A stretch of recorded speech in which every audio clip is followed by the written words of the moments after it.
You're listening to Wednesday Morning Magazine, here on Your Sound, Your Community, Alive 90.5. Joining us in the studio now are Brett Johnson and David Dunnacliffe from Castle Hill Fire and Rescue. They're here to give us some fire safety tips for this very hot holiday season. Brett and David, welcome to the show. Hi Jake, how are you? I'm very well, thank you. So, for the benefit of our listeners, would you mind explaining just what the differences are between fire and rescue and the Rural Fire Service? Well, they're two totally different bodies that work for the community, and in particular they focus on rural fire. That's why they're called the Rural Fire Service. There you go. I'd imagine you would have a lot of communication between the two organisations, though. Oh, absolutely. They're very closely knit, and they actually have a lot to do with each other. One of our appliances and one of their appliances will turn out to the same job quite often. So, you guys did collaborate in the Blue Mountains fires, didn't you? Yeah, that's right. Both agencies work very closely together to quite a lot of assistance given by Fire and Rescue to help out the Rural Fire Service in that time of need. Moving a bit closer to home now, what are some of the bushfire danger zones in the hills, some of the vulnerable spots that we need to look out for? Obviously there's a lot of rural land out in the back of the hills, and that's what we're here to talk about today, just how to prepare yourselves for those summer periods. What are some of these other emergencies? Not only is the bushfires, people have a lot of electricity running, whether it be in the really cold months or the really warm months. And that sort of thing. So it depends on the conditions, of course. What are some preventative measures that can be taken to avoid electrical fires? Well maintained and properly used appliances and that sort of thing. Always using all those sort of things can cause a problem, can catch on fire and those sort of issues. And how do you protect your home from a bushfire?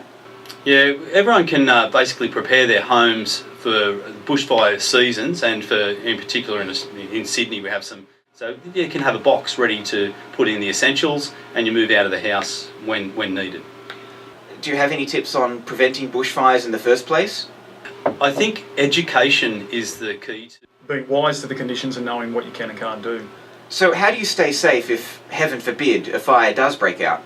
Okay, once again, we've got to be aware of where we are. If we're in a bushfire-prone area, or if you're actually on the, a fire evacuation plan or a bushfire plan in place. What should you do if you decide to stay? How do you protect your home in that situation? Okay, a couple of the things. Of course, it depends on where you live. Have means. So that's sort of one thing to think about. What you might lose in that situation. Do you have any house fire safety tips? Of course, making sure your smoke detectors are installed and working is a major one. Yeah, absolutely. There's still a lot of people out there that don't have smoke detectors in their house. It is vital, and that early detection can really save lives. So yeah, you're right, Jake. That's one way of making sure that you're safe in your house. You get out, you stay out the front, and then that allows us to come up, speak to the people, and then go in and do our job.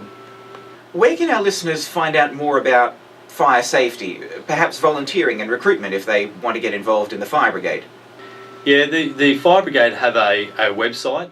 A lot of interest for people to join the fire brigade, but there will be tips as to how to follow the process on the website. Every kid wants to be a fireman when they grow up. Well, yeah, we're very lucky actually. We've got a very good relationship with the community. Yes, it is a well sought after job, and we're very fortunate to be in the position we're in. So do you have any final words of advice for our listeners?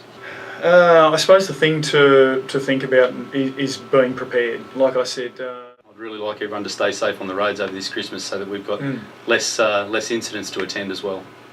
All right, well, we are going to have to leave it there, I'm afraid, because we do have the Macquarie National News coming up in just a few moments. But thank you to Brett Johnson and David Dunnacliffe from Castle Hill Fire and Rescue, and some valuable lessons to be taken away from that interview, because, of course, we do live in a wonderful community with lots of beautiful natural features, but there is danger in that beauty, and so we have to make sure that we are safe.